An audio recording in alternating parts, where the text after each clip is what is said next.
So once you have your briefing, Let's see. what your challenge is. What do I need to do to get ready today? My questions for the CNA. I'll concentrate on establishing trust and need. I'm going to stop at the Zen Coaching Academy.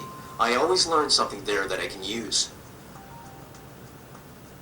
So once you have your challenge, your business challenge, what you need to accomplish, you would actually go in and you would do the learning that you need to do to get ready for the call. Right. So this is using a series of different games and different approaches, and you have a mentor, somebody who is an expert in each of the 6 subject areas that we work with. So you have a mentor in negotiation, a mentor in being assertive, a mentor in presentation skills. Sure. So I won't go into that. I'll take you, and then you would have your case, your market analysis information.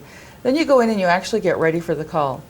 And we want to mirror the real habits you're looking to develop. So the first thing you do is you look at all the potential decisions you could make, and you plan your call.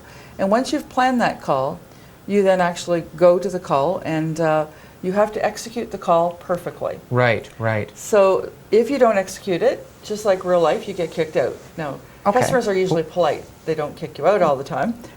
They just won't call you back. Exactly. Yeah, exactly. So, and I'm sure there's corporate rules as well that as a new salesperson, someone who's been doing it forever, would start to know the do's and don'ts of a company. But those that don't, those people that are constantly moving through the pipeline, I'm sure they really need to know what's acceptable to the company as a level of professionalism versus someone who doesn't. And that's, I'm sure, a big issue. From what I see is you're putting it in front of them going, this is an acceptable answer or question to ask, or this is not. absolutely. And yeah. And I really love where you're going with that, because the real goal for us is to make sure that you're provocative and that you really are there with integrity. And the way we accomplish that in this underlying philosophy through the whole process is we're always there to solve the problem for the customer or leverage the opportunity. So I can actually be fairly assertive and, feel very confident and confident about, making sure I help you to make the right decision, as long as I know I'm there to truly solve the problem or the opportunity for you. It really gives me a much different approach. I get to be at the table as a trusted advisor, and as a trusted advisor, I can say things that I wouldn't be if I was just trying to sell you something. Right, and your sales team has consistency as well. Exactly. So it's a level of quality that I know that all my sales team know that this is the way we handle a situation, so that when it turns badly or poorly, they probably can, with some assertiveness say, I'm sure that you explained it to the client that this is the way it happens because they've gone through this system and they've been rated on it. Absolutely. So, that's and I love where you went with the consistency. Yeah. It's really about exactly that, getting everybody on the same, on the same page, same language. But it's also making sure that they retained it and that they can use it. Right. So we use a principle in learning called consistency. So you're continually coming back to those same evidence-based principles and making sure that they retain them and that they can use it. And by the way, we have 83 to 88% tracking of retention from the learners. I was just about to ask that. Is there retention higher when they're doing this type of learning versus the traditional open book or being told on the fly? Huge. Yeah. Huge. In fact, it's funny because I've even had some people tell me that they can't get it out of their head. It's That's so great. embedded in them after they've been playing Mementium. Christy, I was reviewing your website and other marketing collateral for you and your competition. The one message that stayed with me was how your innovation with Zapper Star technology has become a website industry standard. Being the best at what we do is extremely important. When we work with suppliers, we evaluate them with this goal in mind. One of the other key things behind the game is everything we teach you.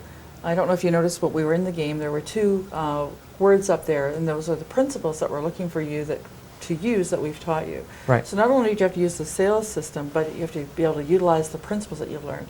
One of those principles is to build trust, you have to build likability. You bet. And it's one of those core principles of influence. It's proven, is that we do business with people that we like or we have some point of similarity to. Right. Well, I do technology all the time, as you know, but quite often it scares them if you jump into that immediately. Even if they're a technology company, they don't necessarily want you to dive into an area that they're not comfortable with. So it's always good to start low and probe your way up. And obviously that's what this does, because you're never taught, once again, to sell anything. You're just told, get out there and make the sale. Well, That's easy to say, you know. Absolutely. Yeah, yeah. But the more, it's really interesting because the more times you go in and you keep doing it, eventually you own the system. I know how to get Yeah. the trust built. I know how to build need and really uncover the problem or the opportunity. I know how, so you really start to own that process. And a game allows you to do that in a very risk-free, safe way.